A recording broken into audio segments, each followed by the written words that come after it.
Hi, everybody. My name is Joshua Yoder, and this is the Joshua Yoder Show. And then today, I'm here to discuss with a good friend of mine named Mark Bittle. Hey, Mark, how you doing today? I'm doing great, man. How you doing? I'm hanging in there. Thank you so much for coming on the show. And one of the reasons why I really wanted you to be on the show is because today's topic, I want to talk about mental health. And you Yes. yourself, like myself, you struggle with mental health, and you even have a podcast about mental health. And I want to introduce the people to you guys. And first thing I guess I should ask you is what inspired you to do this podcast? Ooh. All right. So honestly, I can't say it was really inspiration per se. Um, it was almost like an outlet for me. I felt like I needed to, one, speak what was inside of me, and two, tell others, especially guys, that it's okay to let it out. Whatever it is, you know, move on with, like, get it out, move on with it. But you will, like, there's some days you will struggle with stuff. And there's a support system out there.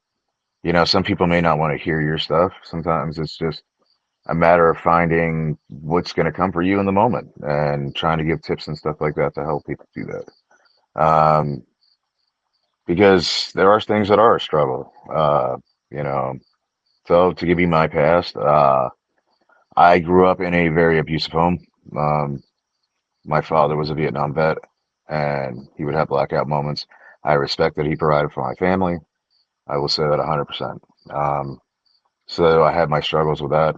And with my mother, she come to find out most recently that she has a long-term, probably something she may have been born with, mental illness that has affected her in her daily life and her current aging. So every day is a struggle for me in one way or another. And my brother had taken his life from PTSD. Uh, so I have moments with that I deal with.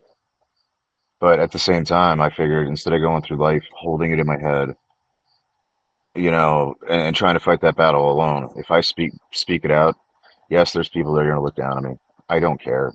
People will always judge you, but the thing is, they didn't live your life, and that being the biggest thing. So that's kind of what pushed me into doing it.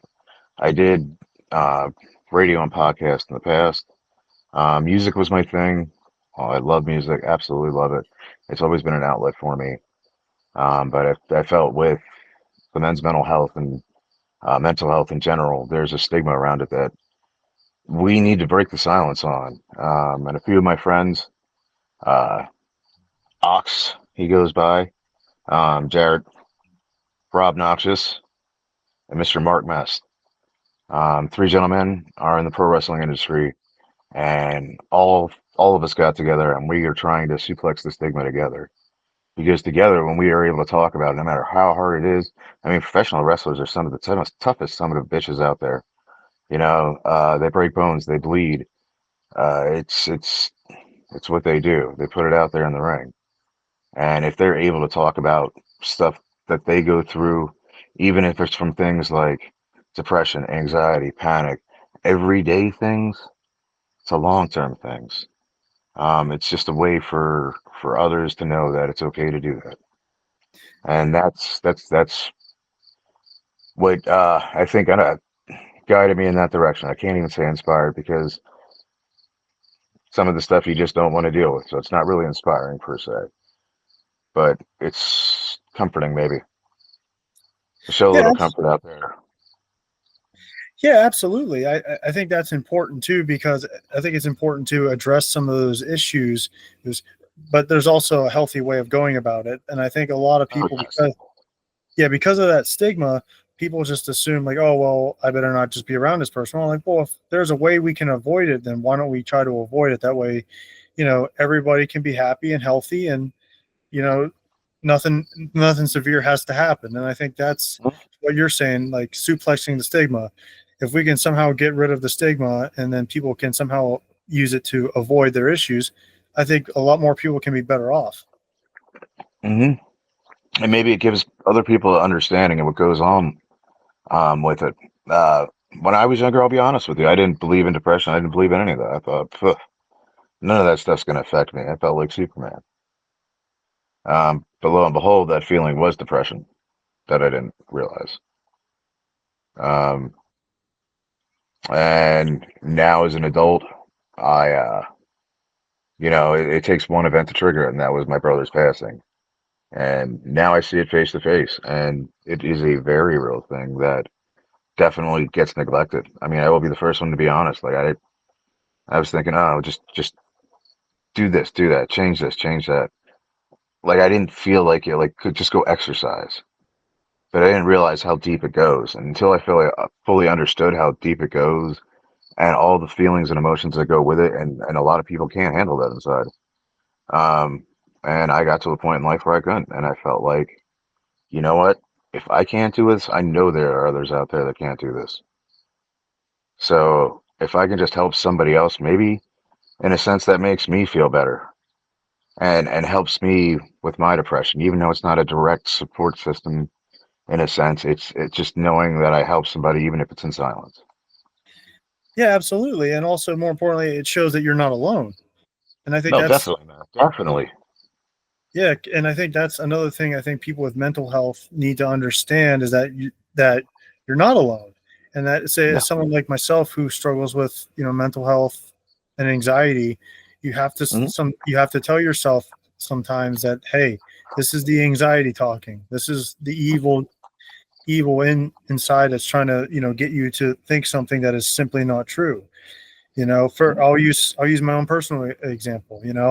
I was born with, scoliosis, cerebral palsy, and for the longest time I didn't really realize it, and there was a lot of things that I didn't know, and then for the longest time I had felt that I was not loved and that my parents, didn't love me, which as I grew older I realized that was a mistake because they did love me. They just didn't know what to do to help me because there wasn't a lot of options out there to like help with situations that me and my twin brother are dealing with.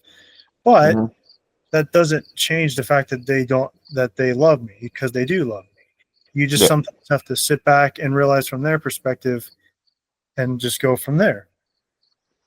Yep. Most definitely. So now is I'll pose a question. Now as an adult, how do you feel understanding what you went through? Honestly, I still have yet to fully understand it, but I feel like I'm in a much better, headspace of thinking about it. Because a lot of Okay. times, yeah, because a lot of times, like I mean, there's still some things I still question to this very day, and I pray about it as well. But I will say I'm in a much better headspace than I was, say, 10 years ago. Hmm. Because around, for the longest time, and maybe I can talk about this at another time too. But I have a history of self harming. That Hmm. that's whether I like it or not, it's happened. It's I, and unfortunately, that is part of the process that goes silent that nobody talks about. And do you mind if I delve a little deeper with that with you? sure. All right. So with the self-harming part, that's one thing most people don't realize because the people that self-harm hide it. Yes. And sometimes that self-harm goes a little too far. And we have to be mindful of that with others too, especially in this day and age. Like you had said previously before we got on here that, we live in a world where things are on edge already. Yes. Um, and I feel that amplifies those feelings inside for a lot of people. But Absolutely. Like, and if and it's a shame because and believe it or not, I don't know if you ever heard of a band called Striper, yep. but I love that band. And Michael Sweet said something. The lead singer said something that I 1,000% agree with.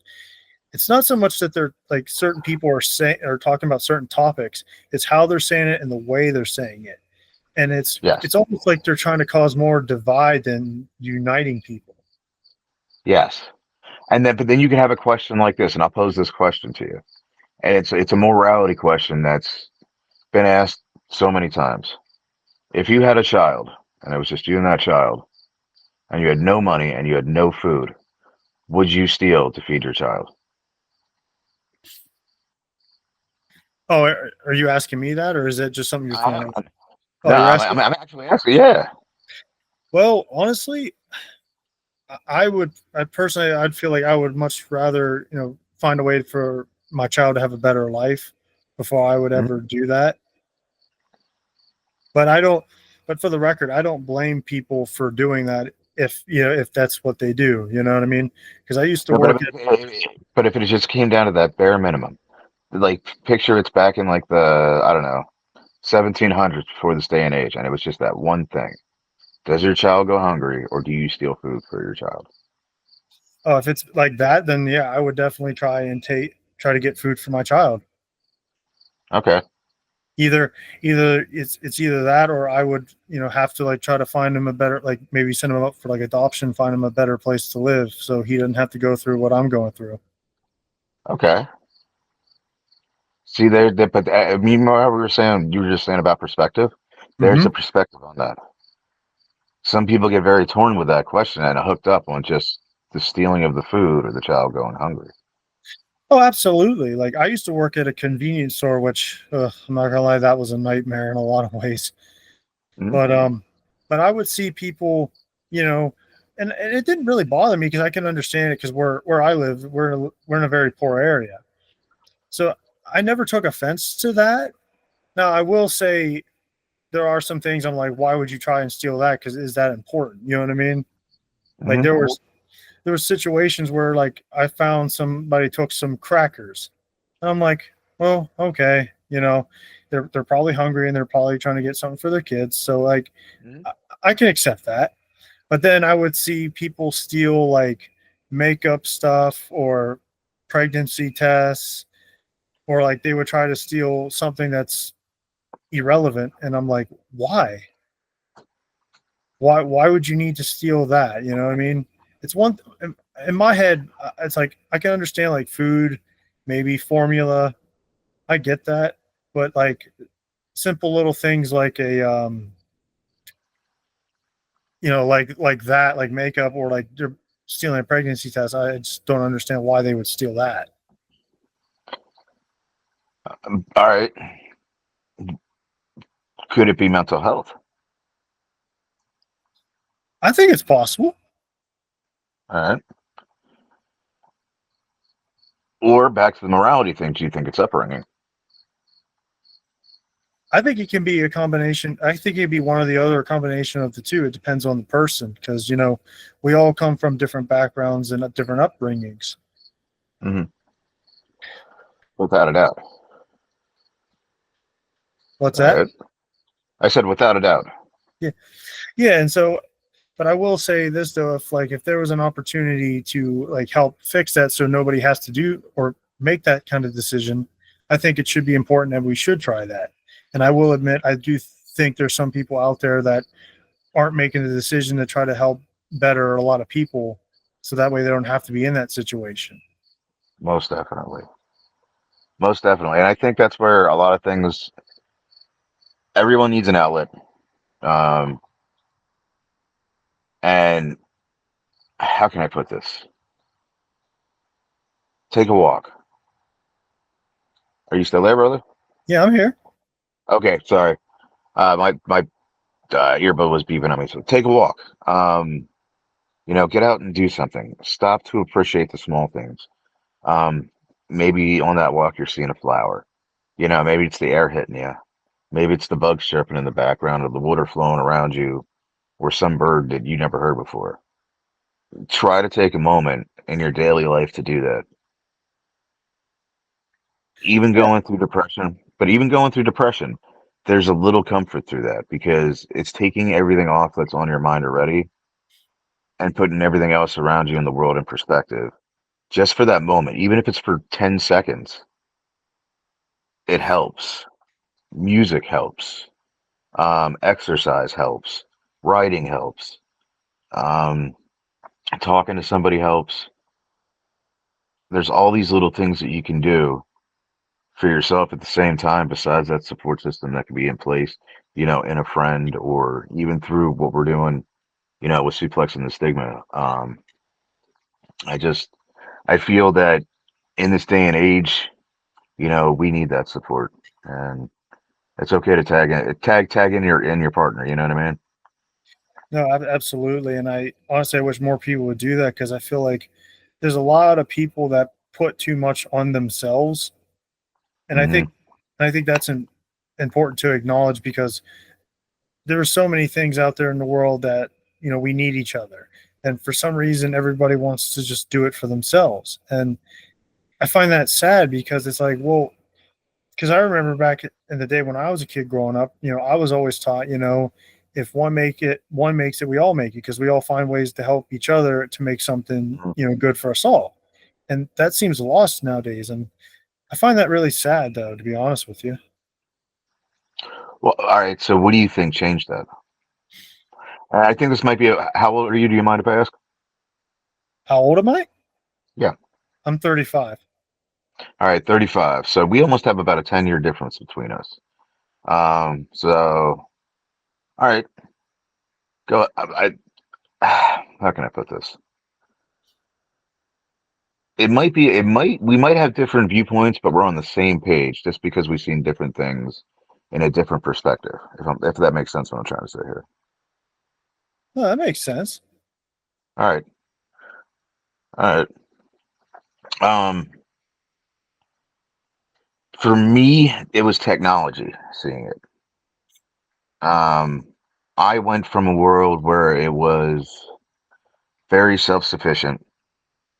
When I was very young, you go out and you play in the dirt. You go do stuff. You ride bikes. You just be out of the house. You come home when the street lights came on.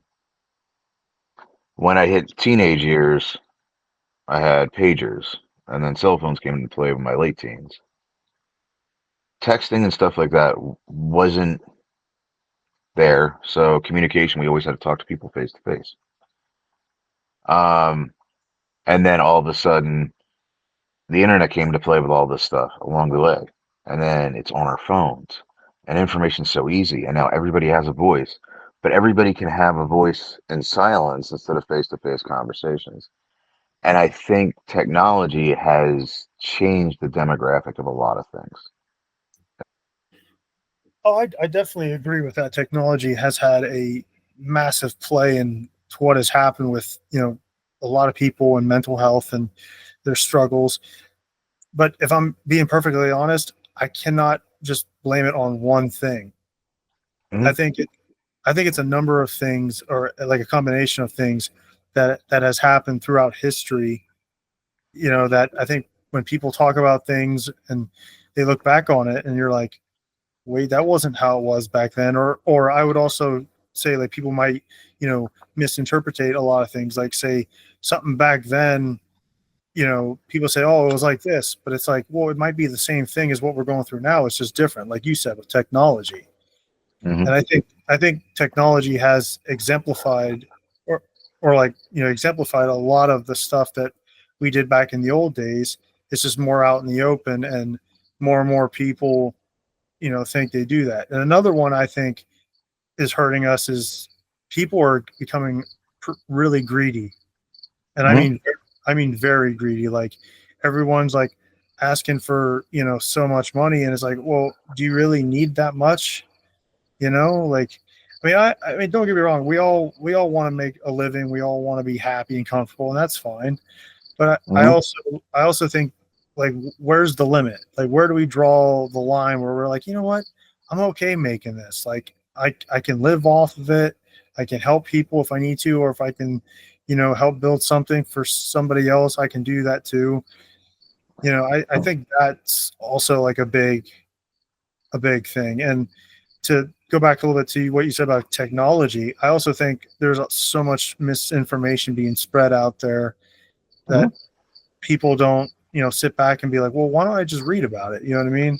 Like people think they could just get it on a video for like 5 minutes and they think they know what they're talking about, when in reality, they may not know anything about what happened. Yeah. And that's honestly, and that's why I think a lot of people go to TikTok nowadays. because they see live videos of different things. But one thing I noticed with TikTok, it depends on the belief of the person and with the information they're putting out. And then you put AI technology in it nowadays, um, it makes it even more confusing. And I'm not a conspiracy theorist, but I love talking about conspiracy. Absolutely love it. But I can't say I'm a conspiracy theorist per se. But I love always talking about that stuff. Uh, is this on purpose? This misinformation to keep people confused? And I'm not saying that to be any goofball or anything like that, but you see so many different viewpoints from different news stations on topics, and then all of a sudden it's divided with politics, and it's so saturated with negativity nowadays on either side, and one side's blaming the other, and nothing's getting done. And I think that constant turmoil that we see not only with social media but with different news outlets and stuff like that amplifies what we got going on today. And on top of that, here's one thing too that has become prevalent around the United States over the past few years. 5G. 5G leaves off a high electrical frequency, and some people are very sensitive to that. Um, and that can also affect moods and stuff like that as well. So I think in today's state the world is in, we're very on edge, far beyond what we should be, and it's taking a toll on people's mental health.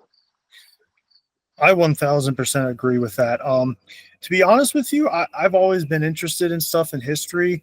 And Uh, at some, when I was young, I never really paid much attention to the conspiracy theories. But then as I grew older, and then when you started to see stuff from the Freedom of the Press Act that came out, and then you mhm. come to find out some of the things that was done in the past, you were like, wait, some of that was true, or you know what I mean, or like when people talk about history, and then when you go and actually look it up, you're like, what you said was a total lie. So it's like Yeah, to go with what you're saying. I think that's totally messing with people's heads, and I like you said, I'm not too much into conspiracy theories myself, but the more I think about it and the more like stuff like that's coming out, you're like, oh, okay, there is some merit to this. So it's like it kind of makes you wonder in a lot of ways. So personally, I do think there is a lot of people behind the scenes doing things on purpose. That's just my humble opinion. But I guess, well, I can see that.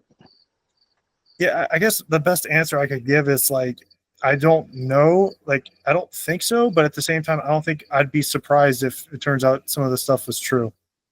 Yeah, yeah. I think if you were saying if you look back in history, and this is you can kind of see it. When I say see it, visually, this is what happened back in the '60s when the Vietnam War was going on and they were drafting everybody. When television hit and they aired the war live, that is when the protests happened because you were physically changing the mass population through information. Yeah, and no, I totally get that. And also, too, there was a lot of people were angry at soldiers when they were coming back. But what a Yep. lot of people failed to realize was that those soldiers were under orders. I can't tell you how many times I've seen videos of like Vietnam guys, especially, that would sit there and say like, normally when people would they would show up, people would be like excited to have them, but when they first showed up, people were confused to know why they were there. so even Yeah. back, so even back then, the soldiers were like questioning like what's going on. If anybody deserved to get any like hatred, I wouldn't say hatred, let me rephrase that. If anyone deserved to be held accountable or like question, well, what on earth is going on, it's the people in charge, because the soldiers are just simply being sent there. They don't know everything that's going on. Exactly. Exactly. I used to hear the stories from my family members that were over there, and when they come back and how people would throw stuff at them and call them baby killers, and they would just say, you know what? I had two options: either I enlisted or I get drafted.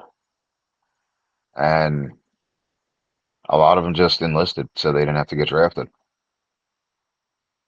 Yeah, and and it's a shame. Like, it honestly, like, it makes me love the movie Rambo even more. Do you remember? Do you ever watch Rambo?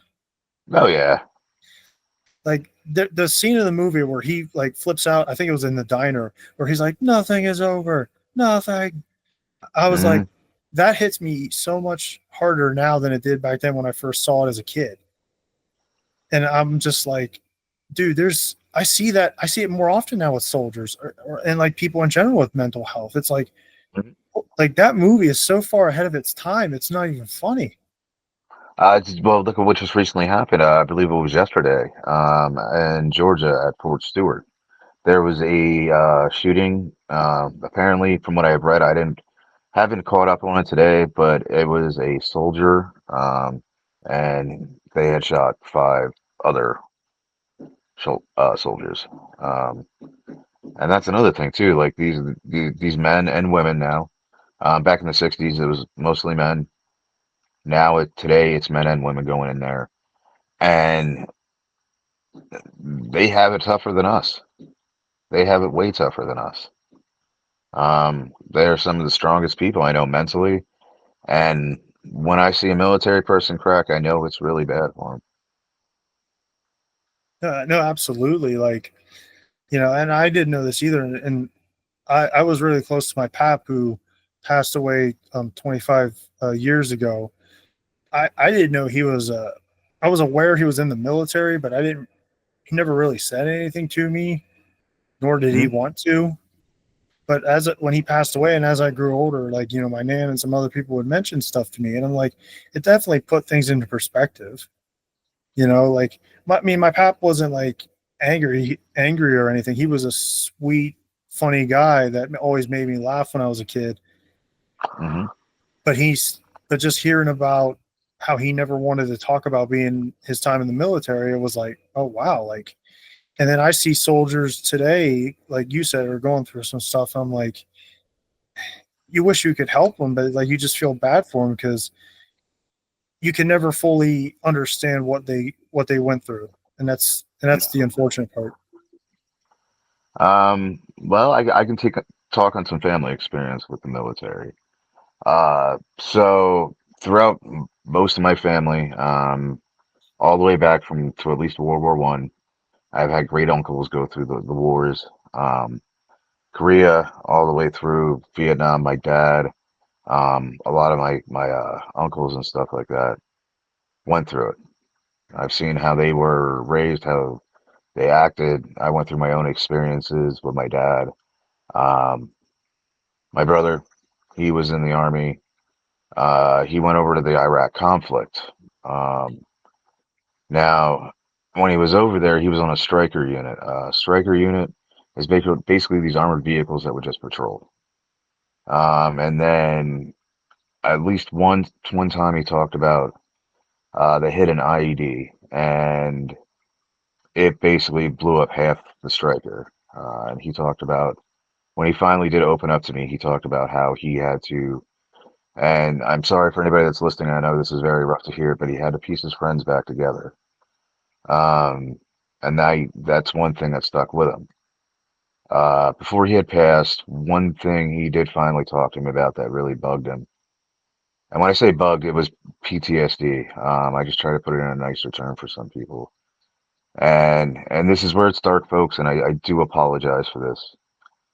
But this is something that military people go through, and I'm telling his story just so you know that these men and women go through dark periods of what they see. So Hurricane Katrina happens, and when he was down there for the cleanup, everybody knows how bad Hurricane Katrina was, the flooding and stuff like that. He said the hardest part for him to deal with, and he still got flashbacks of it. And I wish I could have helped him in every possible way deal with this. Um,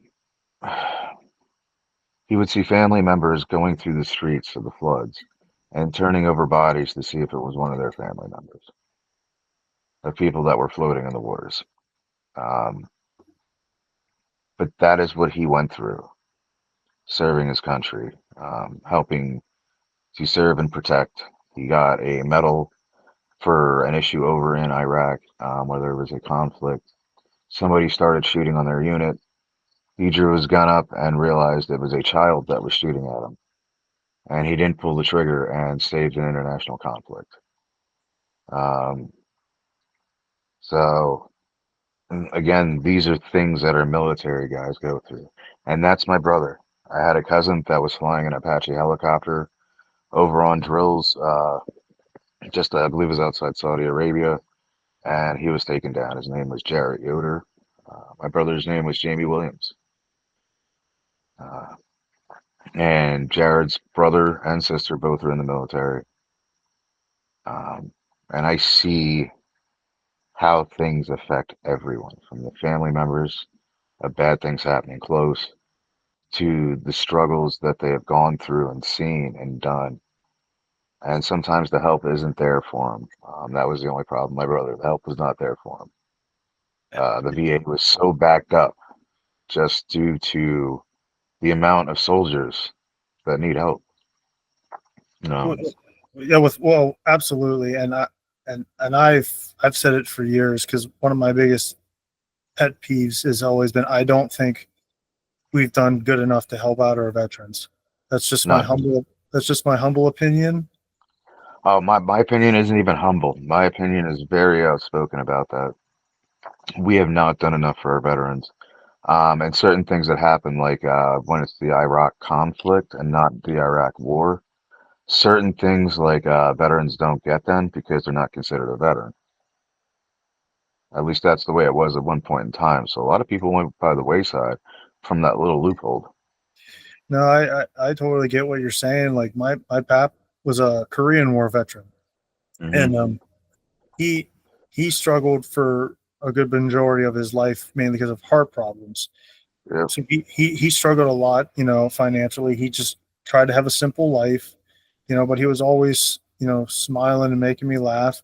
And this was, but I also know for a fact there were friends of mine who have family that are veterans, and they've had moments where they were homeless, and I I find that appalling that those people that gave up so much are homeless and they're Hmm. struggling just to get by, and it's a shame, really. It really is. Or they're coping with drugs and alcohol to help subside those demons. I've Yeah. had talks with military guys, and I'm a bartender. I was for 25 years. And most recently, I had a life change over the last year becoming a farmer. So uh, I'm dealing with my own struggles as well. But like I was saying, back to when I was bartending, I would see guys come in before they start drinking, miserable. 4 or 5 drinks into it, then they start talking. I would know about their military life before they left, but when they came in, nobody knew a thing about that. It's only if they opened up to it finally. And some guys wouldn't even talk about it even when they were drinking because it was just that bad for them. Yeah, and You it's know, definitely. it's just a way for them to numb those thoughts, that pain, and it sucks. No, absolutely. Like and I'm not, and I can't even imagine. And it just bothers me because like I said, I know I have a friend whose dad and him were homeless for a while, and thankfully they have their own place again. Thank God. Yeah, But it's just stuff like that that just blows my mind. And to add like what you're saying, like these guys are drinking and doing stuff to try to numb the pain, and it's like there's got to be something or some place for them to go or something to do to help get their minds at ease. And it's just frustrating sometimes to see that because like we've said before, like these people have given up so much. yeah, we need more programs, more housing. Even if it's apartment complexes that we can do for veterans that can't even really sustain themselves. I mean, how many guys have been in the military? Now you have to look at it from this perspective. Even in the military where they constantly got a paycheck and now they come out to civilian life where they're not told what to do. They don't have any structure whatsoever anymore, and now their income's different. Yeah, no, exactly. That makes perfect sense too, because and I was actually going to bring that up. Like one of the things I think is affecting people's mental health in general is that there's no structure, or they may have structure, but then they come to find out a lot of that stuff isn't what they were told. So now you got all these people, going through this. They're like, oh man, like I'm happy to find like say work, but the problem is that work they have may not really help them get by much, and they're Hmm. stressed out with that, and so they're trying to find a place, but they don't want to be rude or disrespectful, so they're fighting that, and just it's a messed up situation for anybody that's going through with mental health. And I think that's the biggest thing I think we're all chasing is peace of mind and structure and stability. Hmm. And for some people that's very tough, unfortunately. Yeah, Say if you do have a mental issue that's on the more severe side, anything from schizophrenia, bipolar disorder, and stuff like that. yeah, Those are things that a lot of people too that go untreated. And it's okay sometimes to use medication if you have to. Your body has a certain chemical balance that to run its optimal way needs to be balanced out. And some people need that. Uh, and that there's nothing wrong with that. Respectable. There are, things out there like the suicide hotline 988. Just text call. There's somebody there. They can help you out. I know some of the things that have been put on a little tension with that due to politics and stuff. As of right now, I know it's still going.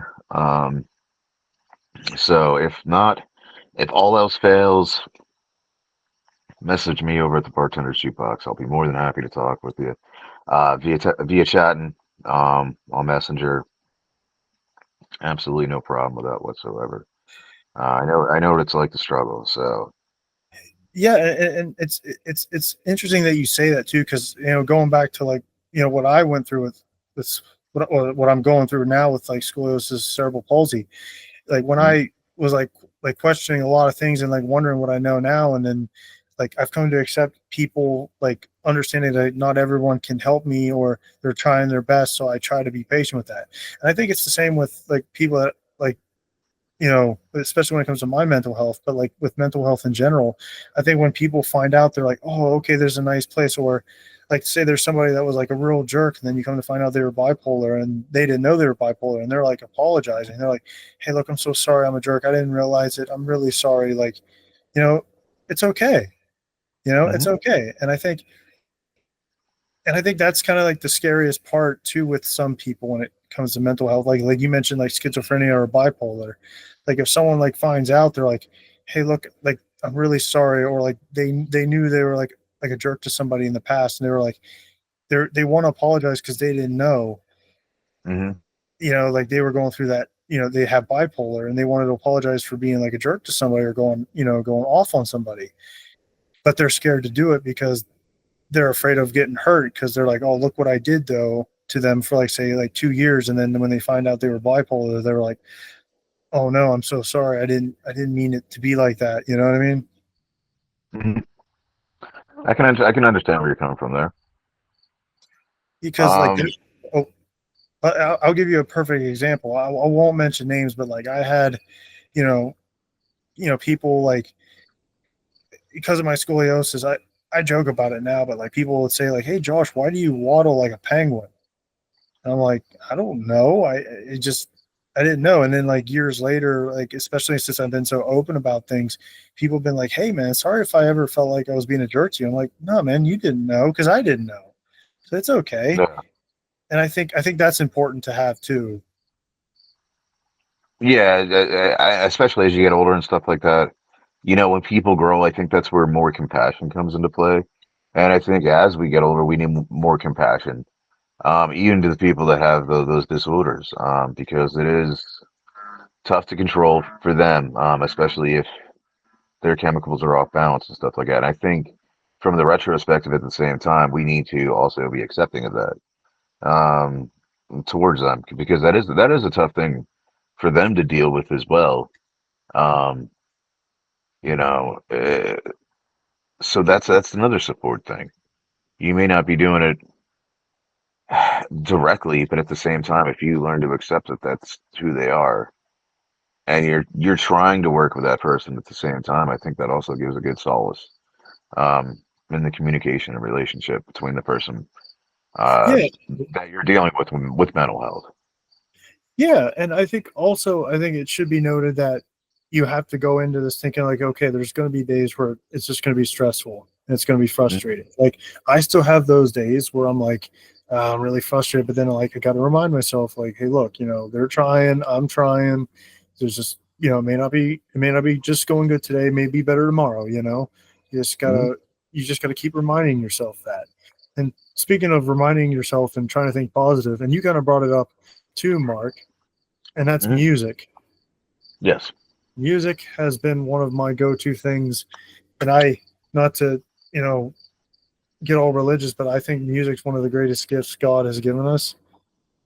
without a doubt. And one of the things too, and we talked about it a little bit, and I think it's an underrated genre of music, in my humble opinion, and that's the blues. Another one. Yes, it's one of the foundations of most all modern day music. Absolutely. And I sent you that video because it made me think of you when I first saw it, and I was like, oh man, I think Mark would love this.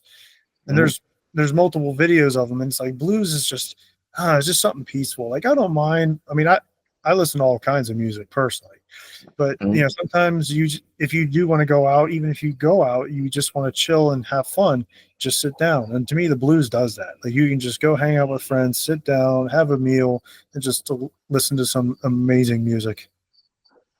And it depends on too what style of blues I'm into. Or that kind of depends on my mood because there's Chicago style blues, but then there's also the Muddy Water Delta blues that has that rough grit. And a lot of times I kind of tend to go to the Mississippi style because it's a calm grit for me, if that makes sense. Yeah, nothing wrong with that. And it's like, Mm, and but see, that's the beauty of music. It can help mhm. elevate any of your moods, whether it be happy, sad, depressed, romantic. If Yep. anger, it helps deal with it. And I think, like I said, again, music is just one of the most beautiful things in this world, and it just I 1,000,000% agree with you. So there's two songs that I listen to when I'm having a bad day, and it kind of just reassures me that life's okay. So the name of the song is called Soul Shine. It was originally done by the Allman Brothers, but Warren Hayes, he was part of the Allman Brothers towards the end for fill-in, and now he's with the band Government Mule. But he does this song called Soul Shine, and he does it so great. He has this raspy voice, and to hear the lyrics, I mean, you'll understand why it kind of pulls me out of a funk. But the name of the song is Soul Shine by Warren Hayes, preferably live, because there's different variations. Sometimes he'll throw, a saxophone in the mix. Sometimes he'll throw a foreign singer in the mix. The one version of it he did, it was solo him on an acoustic guitar and a singer from Africa named Wuzi Mamasela. And that was completely different from any other version of the song he's done. So there's about four or five different versions of it that you can really get lost into. But if you give it a listen, um, you'll understand why it makes me happy. And the second song is by Michael Franti and Spearhead. It's called "The Sound of Sunshine." It's just very upbeat and positive, and it just makes me happy. Again, if you listen to it, you'll understand why. and really any song, but like if a song's good when you can make covers of it and it's just as good as the original. Oh, definitely, definitely, and especially in different tones and different genres of that cover. It's yeah, sometimes it can be really amazing, and a lot of people don't know about like '60s music and stuff like that. Um, like All Along the Watchtower by Jimi Hendrix, right? Everybody thinks it was Jimi Hendrix song. It was originally Bob Dylan's song. So back in that time, when you covered somebody else's song, it was like the biggest um, tribute or honor you could do to somebody. Absolutely. So, but there's so many good songs that have been covered throughout the years.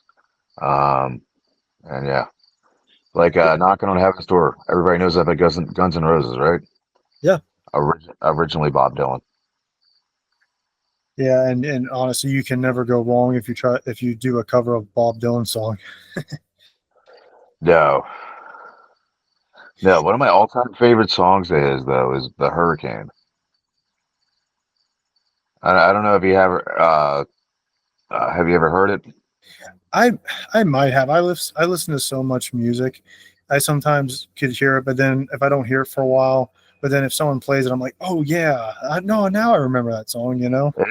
It's such a good song because it tells a story about this boxer that was falsely accused of murder it was based on because of his race, and he tells the whole story throughout the song from beginning to end, and just the way he does it is like it hooks your attention to just listen to this as he tells the story. Eventually, they made a movie. Denzel Washington played Hurricane in it, so check it out if you haven't. But yeah, Dylan was the man when it came to a lot of political stuff and speaking out. Yeah, and I think also like in terms of music, I think like we said before, it illustrates your mute like your mood and like how you're feeling at the time. But I also think music's important too because it, like it says, talks about the history and also makes people go back and like look at some of the history because like there's so much music and out there that no one talks about. Like even going back to as far as I say, like Beethoven. Hmm. I wish more and more people would listen to that because like I don't think people give enough credit to like piano players, you know, jazz people, or like blues. I don't think a lot of that stuff gets talked about enough. And and believe it or not, one of my favorite things that I liked listening to as a kid was, do you ever uh have you ever listened to a thing called Stomp? Yeah. I loved that. Yep. I wish that was still around. I don't know if it is, but like I don't see it happening a lot. I'm like, wow, this is really good. And and it's like, Uh, I think the last time I really seen Stomp popularized was Garth Brooks did a song called "Wrapped Up in You," and it the Stomp people were in it because they were using all kinds of different things, from a steel barrel to, spoons, you name it, down the line to create this sound for them. But yeah, I haven't seen anything recently with them. But again, this is where we come back to that one thing, man. Technology, everything's digitalized nowadays. yeah, yeah. And another group that I haven't, well, actually, I've seen them recently, but thanks to YouTube, I can watch them all the time. Do you remember the Blue Man Group? Yeah, I love those guys, just the creativity, and they made it all about the music, and it's so well done. I recommend to anybody that's listening to this, take the ride out to Cleveland, Ohio, and go to the Rock and Roll Hall of Fame. They have like three or four different movie theaters in there through all the genres of music as time goes on. I know some people have an issue with it because certain acts or people aren't in it, but it does tell a good history of music from the retrospective of the Rock and Roll Hall of Fame.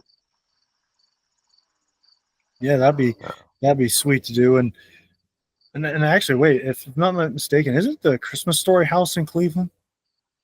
I believe so. I think it was recently turned into a Airbnb. You can stay there. There's a museum, I think, on the first floor, but it might have went up for sale. I don't know, but I do believe it's on the outskirts of Cleveland.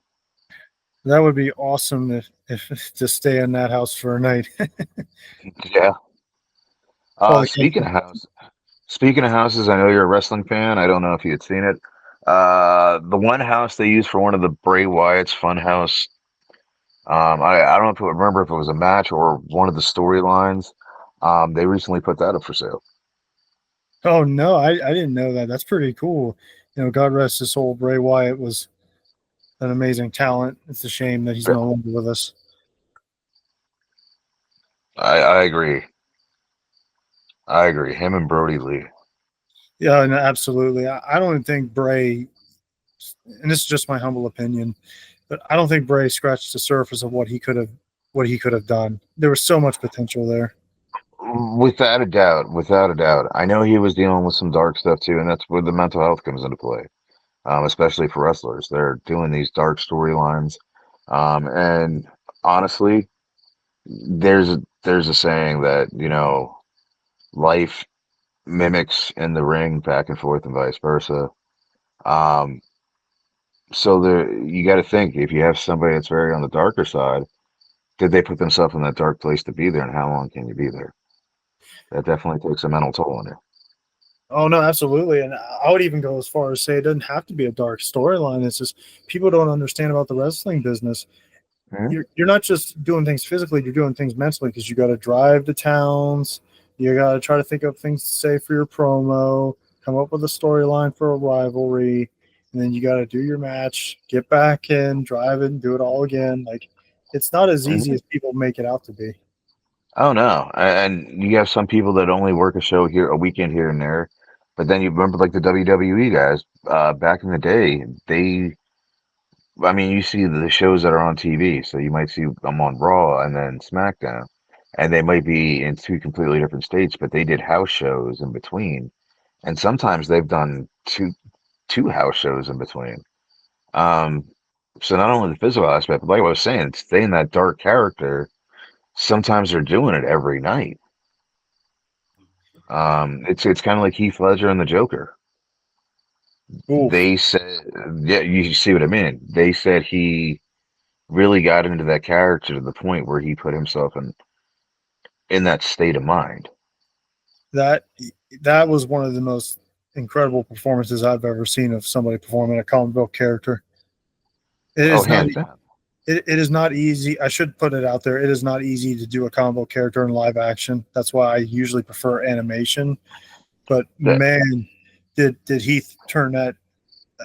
I mean, it's the Joker. I mean, so it's just the fact that he turned that thing up to the level that he did was just amazing. But speaking so of I mean, wrestling, oh yeah, good. speaking. Oh, sorry. I was just gonna say. Speaking of dark storylines in wrestling, did you see the trailer of the Raven documentary? I have not yet. It's Uh, that's something I've got definitely got to check out. it's oh my gosh, it is wow. I mean, I got to give Raven a lot of credit because he was. I, for those of you that I like to do like the technical wrestling of pro Mhm. wrestling, the guys like Bret Hart, the Shane Douglases, the Yuji Nagatas, those kind of wrestlers. But I Yeah. will say Raven is probably one of my favorite characters as well, just because of the stories he was able to tell, and just holy moly, some of the things that he went through, and the trailer was really good, but I don't know when the actual documentary is coming out, but man, is it really good. Do you know if Raven had a hand in that? Yes. Okay, good. Because I worry sometimes I wonder about documentaries because, like we talked about earlier, remember it's about a viewpoint. No, absolutely. Like Ravens, that it involves. I'm trying to remember all the people I saw in the trailer. Ravens involved, Tommy Dreamer, Okay. DDP, Sandman, Blue Meanie, and Stevie Richards. Shout out to Stevie Richards, and he talks about Raven a lot as well. He especially his health update.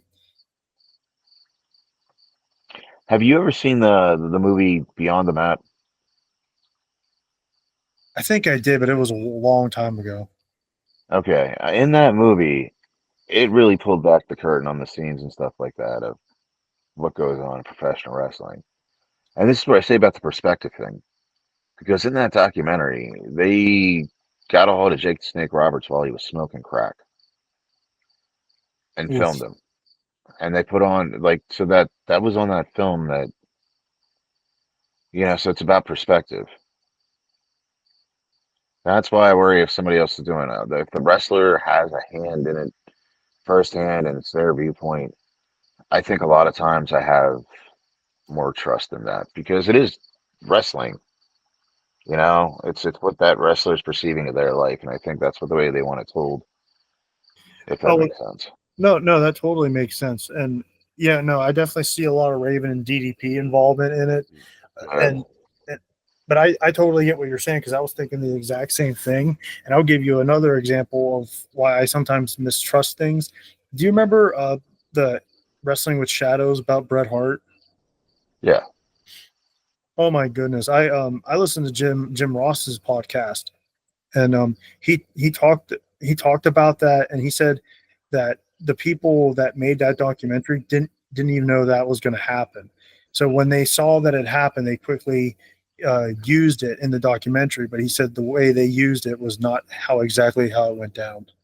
Yeah, and And that's the skewed viewpoint though on outside documentaries. yeah, and that's not necessarily Brett's or the WWE's fault for that. Exactly. But if you have a complete control over that in a sense, you kind of either cut it out or you know what I mean. I don't know because like one side to the other, they're still playing back and forth. I think one person has that film, it can still be doctored up a little bit to, you know, sway a viewpoint. Oh yeah, absolutely. But I think knowing Raven and honestly, the trailer I thought was really good because Raven was basically like he was reading through his mental health disorder, and he was like, "Yep, yep, yep, that sounds like me." Like Yeah, he I gotta check it out. yeah, no, it's absolutely amazing. Like and like I said, I love Raven the character wise. I'm not much into the hardcore wrestling. Like I said, I like to be guys like Yuji Nagata, Bret Hart, and Lou Thez, but I definitely have a lot of respect for like what. How are you gonna leave out Dave though? Of course, Dean Malenko, of course. How are you gonna leave out Mr. Perfect? Well, I'm not gonna leave him out. I'm just. Oh my man, Mr. Perfect was the shit. Oh no, he was very good. I was just etc. That's all I was trying to do. I know, I'm just busting your ass. but but yeah, no, it's just what and oh man, just like I said, and not and you talk about like physical toll, like and Raven's been open about it. Like I didn't Yeah. see his interview he had with Bubba Ray Dudley and what is it, Busted Open podcast. Yeah, yeah, He did a he I didn't see the video, but from what I've read, he did an interview with him about documentary, and he said he got emotional about talking about some of the stuff. I'm like, whoa, man, if he's saying that. yeah. They had like at ECW days, those guys did a lot of drugs and alcohol to numb the pain of what they were doing. You know, to take those bumps, to put on that persona. Well, yeah, no, absolutely, and plus, and Stevie, I like listening to Stevie Richards' podcast as well as Blue Meanie.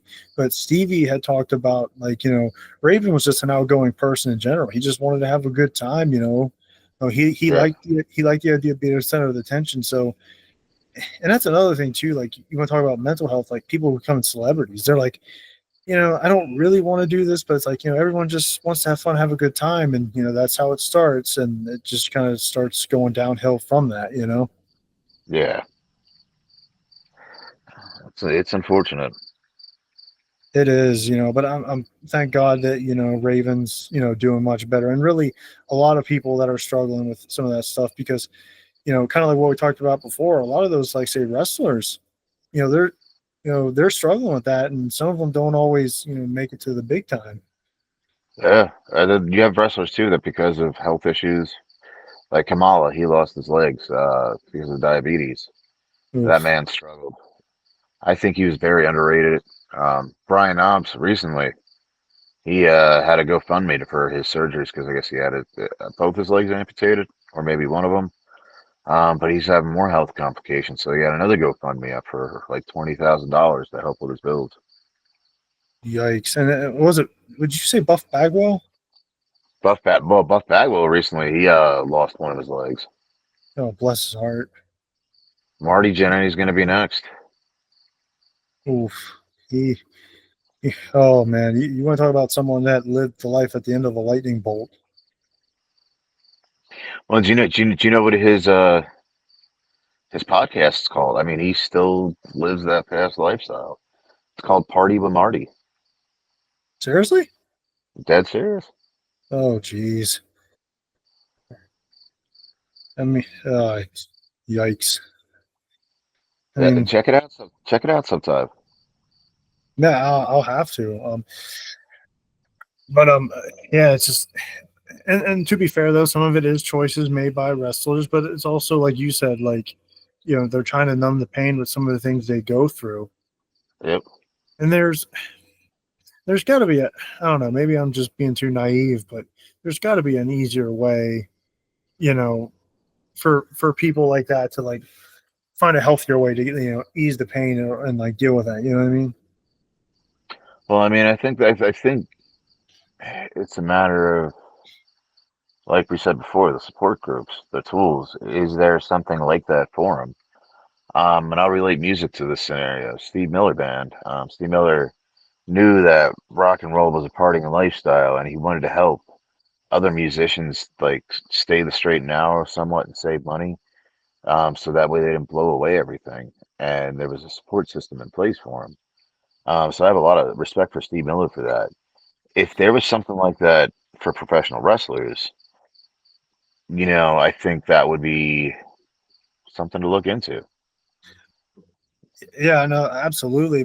But I will say though, it might be a little bit difficult to do that because there's a lot of people out there that saying like it is tougher for people to become like close to each other because like Hmm. everyone's always so busy and everyone's on their phones. No one's really like communicating with each other. Like, you Hmm. know what I mean? So it might be a little bit tough to do that. And to be honest with you, that might be part of the reason why it's so tough for people to open up about their mental health or, want to be connected with people because people don't really know how to interact with one another. Hmm. Another thing too is we live in a world where it's Instagram famous, TikTok famous, all that stuff, right? So we put these things online and a persona that we're every day's life's kind of professional wrestling with that. Because every time we post something on social media or whatever, it's what we're portraying to the world, in one way or another, and it's how the world receives that. Yeah, which that is extremely dangerous because not everybody is like that, and you don't always constantly see the struggles that people go through. Yep. Like people, and I can't really blame them. I can't blame people for wanting to be, wanting to feel important, wanting to be famous and people to like them. I get it. We all go And through it. but it's also a confidence factor. And I think one thing we've gotten reliant on it is that confidence factor behind social media, because it is kind of in a sense it's a false narrative, but in today's society, it's also becoming more common. Yeah, it's definitely a false idol, and people they got to realize like and again, like if people want to be that way, that's fine. But you also got to remember that's only a part of who you are. And I think that's Yeah. something that people forget. Like there's so much about you that people can share, but people want to be like you said, like a persona. They only want to be a certain way, or they want to have a certain image to project. And it's like, dude, no one's perfect, and that's only a part of who you are. Exactly. And how can I put this too? Social media is very judgy, and I think that's why people put up that persona. Um, some people don't like seeing the harsh realities too of people's everyday lives. They go, oh, they're too negative. They're this, they're that, they're this, they're that, but they choose not. How can I put this? Here's the option we have in life. We can choose to hit that unfollow button. You can still be friends, but you don't have to follow them. You can Yeah, choose to kind of filter through some of the stuff you want to see on those social medias at the same time.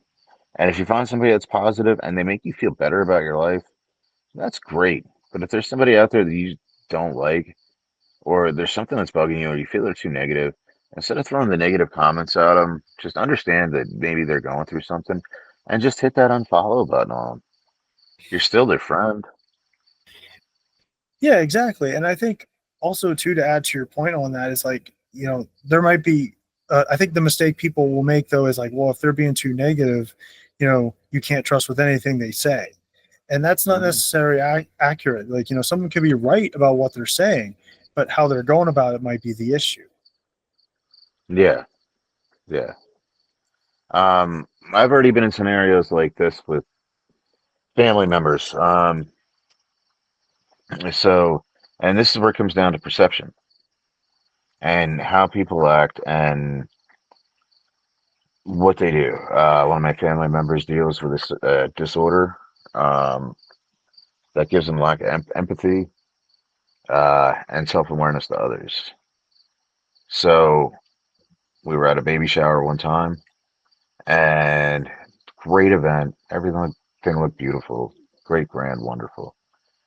It was a happy day celebration. And then that person later on, I had heard him talking over the phone saying, "Oh, there was so much food there, it could have made you sick. So many people. I just couldn't wait to leave." Miserable, but it was supposed to be a happy moment. So again, it's all in perspective. Yeah, no, 99% of the people had a wonderful time, but there was that one person that didn't, even though it was a celebration of something fun. yeah, exactly. And to be honest with you though, they may have been going through something, but just because you're upset doesn't mean you should take it out on other people. You know, Hmm. and I think that's something that also needs to be addressed when it comes to mental health. Like, you know, I think people try to find and I get it, you know, they're trying to find excuses for things and to you know to do something to harm somebody when it's like you don't need to. You know, Yeah, nobody I absolutely hate when people take, especially if they take it out on the person that's trying to help them. You know, yeah, if someone wronged you and you're defending yourself, I can totally get behind that. But if someone's trying to help you, but you're hurting them because they're the only people that's there, then I'm sorry that there's no excuse for that. yeah. There is no excuse, and it's tough for the person with the behavioral problem or the mental health problem because sometimes, like I said, with one person that I know that deals with the lack of empathy and self-awareness, sometimes dealing with that person, they're still going to continue doing what they're doing because they don't have the feeling behind it. And that's a very tough situation, which can throw a mental strain on the other person as well. Yeah, You know, absolutely. the person that's dealing with them, because you want to try to be respectful and understanding to why they are the way they are. But at the same time, it can be, and pardon my French, a total mindfuck. Oh no, absolutely. I 1000% agree with that. And I think, and also too, we should also put in perspective that you know, like some people, like they can be like a happy person, they just don't know how to express it. You know, I'm not Yes. afraid. I'm not afraid to admit it, even though I'm doing this podcast. I'm socially awkward, but I still try to be as friendly as I can about it. And there's some people that are just like they don't know how to be like expressive of their emotions, and that's okay. That Hmm. doesn't you know. And again, I have to remind myself that you know my parents they didn't know how to help me, but that didn't mean they didn't love me. They just didn't know Yeah, how. exactly. And with Exactly. that being said, you know, before we head out, Mark, would you like to plug your podcast? Yes. You can check out the Bartender's Jukebox. It's on Spotify, Google Pods, iHeartRadio. You find me on Facebook, YouTube as well. I talk everything and anything. I have no problem with that whatsoever. You'll see everything from recipes for drinks, music stuff, pro wrestling stuff. One of the biggest things I've been doing lately is the House of Men's Mental Health. It's usually the first of every month, first Sunday of every month. And it's me and the four horsemen of men's mental health. Ox, Rob Noctis, and Mark Mest. And we sit and we talk life and some wrestling and really try to just break that stigma. It's okay to talk about stuff, and we check on each other. And it's a unique support system that we got going. We may not talk to each other every week or anything like that, but we get together on our podcast and we just talk life. And everybody's got so much stuff going on. And eventually we're going to hold events for Suplexing the Stigma. I do have links on my Facebook page for my Etsy shop. Just look up the Bartender's Jukebox. I got some cool swag for the Jukebox podcast and stuff like that. But the most important one is the Suplex the Stigma gear that you will see. Uh, Money from that will be going to different events or a charity at some point, maybe in the near future, to try and help others and get something going for mental health. I know there's so many things out there.